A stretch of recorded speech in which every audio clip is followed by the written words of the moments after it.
All right, welcome back to Mind and Magic. Astral Prince 7080 says, adding you to my Rob list, to which Oh My God says, same. Now, I'll assume this was an attempt at humor. You can't always tell online. Sarcasm doesn't always translate well over the internet. But I believe this comment to be made in jest and fun. However, let's say for the sake of argument that you weren't kidding, so I could tell you why it would be a very bad idea to rob a magician.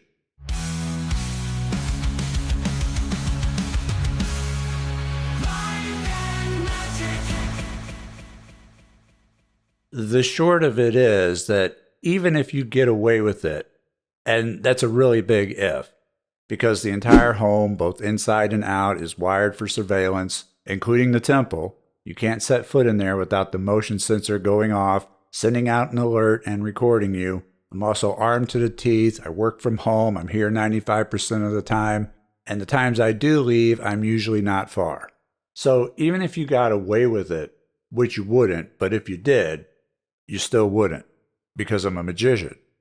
And the same servitors that I created to protect my content from piracy and go after those who have ripped me off, which I give fair warning about in every program license, are the same servitors that also guard all of my stuff.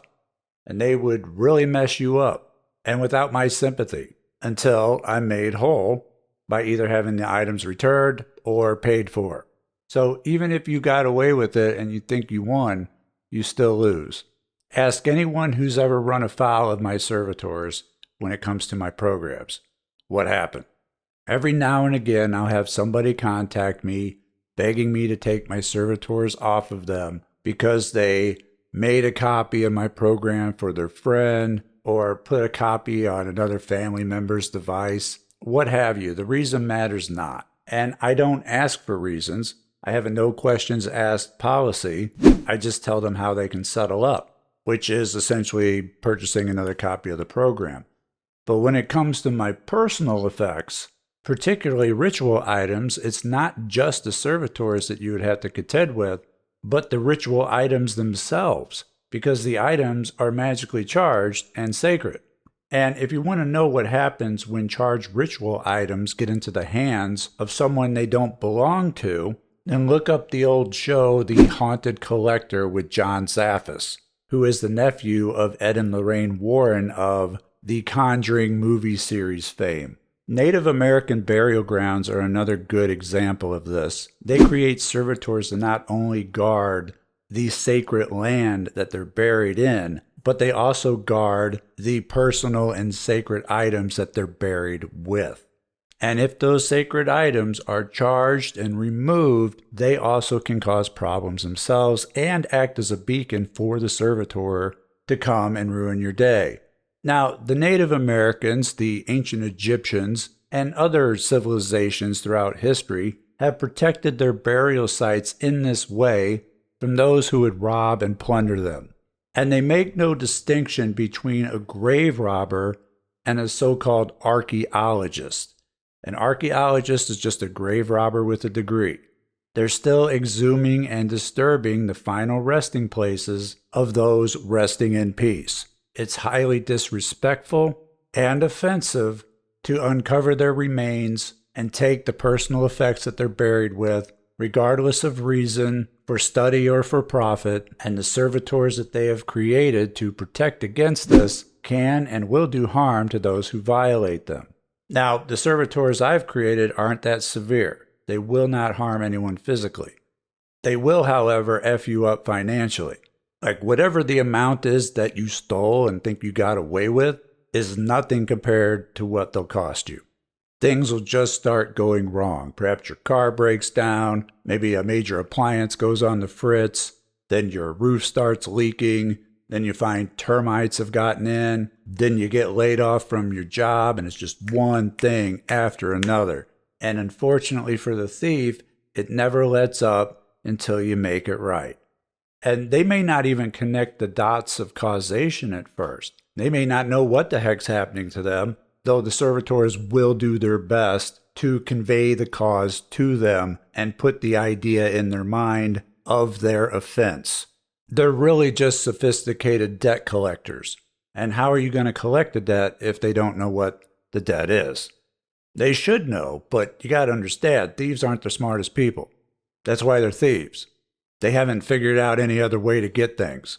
Plus, thieves usually just don't steal one time, they're robbing everyone. Although stealing from a magician should stand out as something you probably shouldn't do. But where intelligence is low, thoughts are fleeting. And must I also state the obvious that magicians don't steal. We pay full price for things, and we're happy to do it. Because we know that money, like everything else, is a circuit. There's income and expenses. When money goes out, other money comes in. When we give, we also receive. This is the reason behind the saying that givers gain. A thief is in a constant state of taking, never giving.